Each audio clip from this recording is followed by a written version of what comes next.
Good morning, everybody on the Stories from the Heart. Oh my gosh, I'm so excited to be here with all of you. My name is Courtney Curry, and I am a qualified national marketing director with the Juice Plus Company.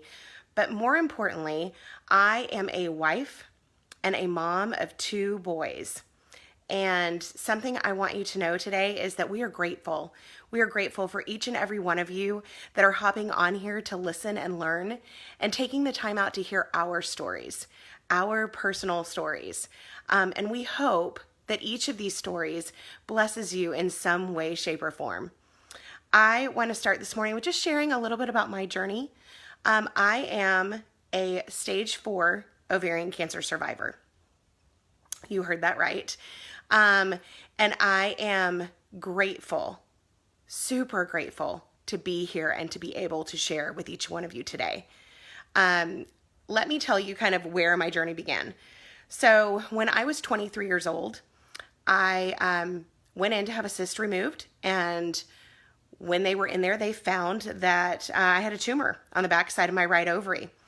And as they examined further, the tumor didn't look very good. So they went ahead and they did a biopsy. I was staged at that time with stage 1A ovarian cancer. I had chemo, I had radiation, and I had this thing called a debulking surgery. It's just fancy for saying that we removed my right ovary and my fallopian tubes. And after that, I have to say life kind of went on. I resumed normal activity. I wasn't bogged down in illness. I wasn't super sick from the chemo. I didn't lose my hair. I kind of felt like I just had a bad flu for a couple of months. And so as time went on, and as I kept going in for my blood work and having my scans, we kept getting these readings of no evidence of disease, no evidence of disease. It was great. And so several years went by. And cancer had kind of become a very distant memory, become a very distant part of my past. And fast forward, I got married, and unexpectedly, we found out that we were pregnant. We were never supposed to have children, but we went into the doctor, and lo and behold, I was pregnant. We had our first child, and I was super excited because all of the doctors had said through the chemo and the radiation that we'd probably done so much damage that we would not be able to conceive. So after one, I got a little greedy and I decided we needed to try again. And so we did. And it was in that pregnancy that things began to change. At 36 weeks, I went in to have just my routine checkup. Found out that things weren't looking so routine. They were actually looking a little not routine. And we decided we needed to get in there and we needed to get the baby out and take a look around, make sure things were okay. As I laid in the recovery room that day, a team of doctors from Northwestern Memorial walked in, and I will never forget the look on my husband's face, the look of just sheer terror. And all I could think was, oh my goodness, my son, is he okay? And instead, what I heard was, Courtney, we are so sorry. When we got in there and we took a look around, what we found is that you have tumors covering your remaining ovary. They're on your stomach wall, they're in your small intestines, and we think we see tumors in your liver too.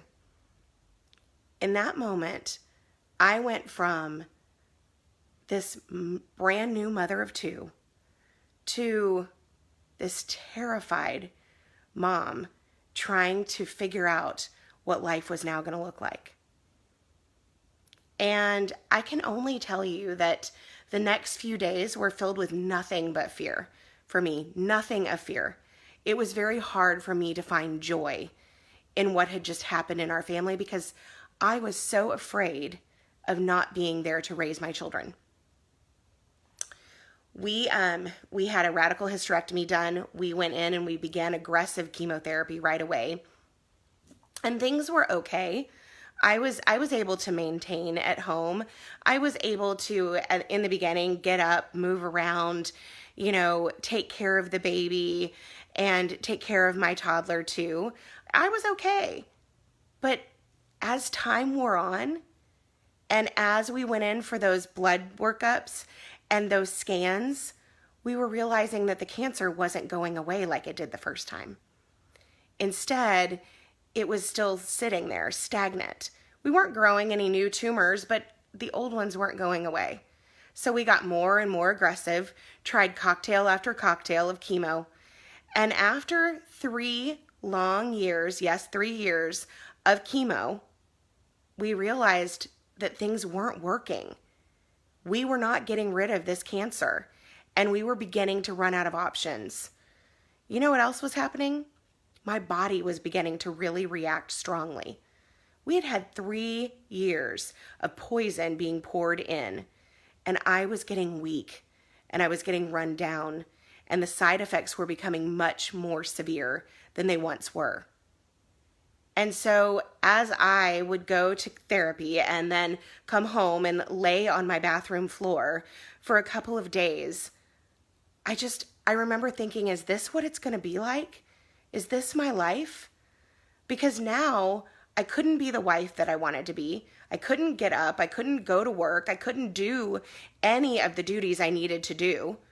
I couldn't be the mom that I wanted to be. For goodness sakes, for my then 5-year-old to come in and hug me after school, he had to take a shower first because I was so weak and my immune system was so low that if he were to have brought in any germs to me, it would have landed me back in a hospital. That's not the kind of life I envisioned. That's not the kind of motherhood I planned to have. And so things continued to deteriorate, and I needed blood transfusion after blood transfusion, and my doctor finally said, enough. That's it. I'm flying to Chicago. I'm going to meet with your team of oncologists there, and we need to make some decisions. The head of my oncology team is based at MD Anderson in Houston, and he has just been a saint in my journey because he is constantly researching, constantly looking for more, and constantly asking questions about how we can get better. And I'm so grateful because at that table that day, that's when he said to me, we've had you on all of these vitamins for so long, and they're not doing anything for you. We've been studying this product at MD Anderson, and we've been looking at the effects of nutrition on cancer patients. Y'all, that was something he never talked about. In all those years, he never mentioned to me, here's the kind of diet you need to be eating. Here's the kind of foods you need to be putting into your body to nourish you. It was always just eat what you can handle. Do what makes you feel good. It wasn't about eating to live. And as he sat at that table that day, and as he and this young lady that was there with him began to speak about the power of nutrition, about the power of fueling our cells, fueling our body so that we can prepare to fight, it made sense. The product he was talking about, the product that had been studied at MD Anderson for 10 years was Juice Plus. And they were looking at ovarian cancer patients just like me that were recurrent, late stage, and struggling. And what they found was a 3 to 5 year longer life expectancy for the group that was flooding their body with Juice Plus and eating fruits and vegetables. What they found was a reduction in side effects. So when you tell me that, sitting at a table where we're looking at zero hope, where we're exhausting our chemo options, and you bring this to me, I finally find an ounce of hope. Sure, I'll take it. I will stand on my head and spin at 2 a.m. facing north if you tell me you think it might help. But this, not only did they think it would help, I thought it would help. So I got started right away. I went home. I started exactly what the study had done. I was taking my trio capsules. I was drinking my shake every single day. We had made a plan at that table that I would return to chemo in 16 weeks. But every 4 weeks, we would do a checkup to see where my blood levels were at. Well, guys, I'm here to tell you I returned to the chemo chair at 12 weeks. My liver enzyme count was finally starting to go to within normal limits. My white blood cell count was rebounding, and my red blood cell count was returning to normal limits for the first time in a long time. My body was beginning to heal. And the only two things we had done were rest and flood my body with nutrition. Guys, it matters. And let me tell you how much it matters. Because I returned to chemo that day, 12 weeks later, and I have continued my fight. And a year from the date that I started, I was deemed no evidence of disease. I am 3 years and almost 6 months with no evidence of disease. Cancer-free. A stage 4 ovarian cancer patient that has been 3 years cancer-free. Guys, the odds of that are less than 1%. And what I know is that I am now fueling my body to fight. Every single day I'm fueling because it's important. It's important to me. It's important to my family. Most of all, it's important to those 2 little kids that are relying on me to be their mom. And so I'm here just to offer you some hope, because this has now been 5 years I've been flooding, and I will never go a day. You can't convince me that this isn't helping me.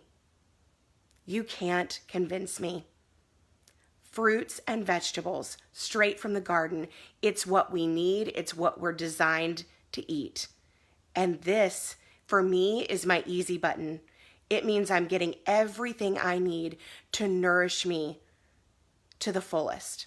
And so I'm so excited to be able to share with you. I know that I took forever to tell this story, but I need you to hear my heart, and I need you to know how important this is. I love that I have been through this so that I can bless others with the knowledge I have gained. I know that sounds odd to hear, right? But I am grateful. I am grateful for my story. I am grateful for this journey. And I'm grateful that all of you are here and able to hear it today. Have an amazing day. I hope you love the stories you're presented with, and I hope you learn a lot.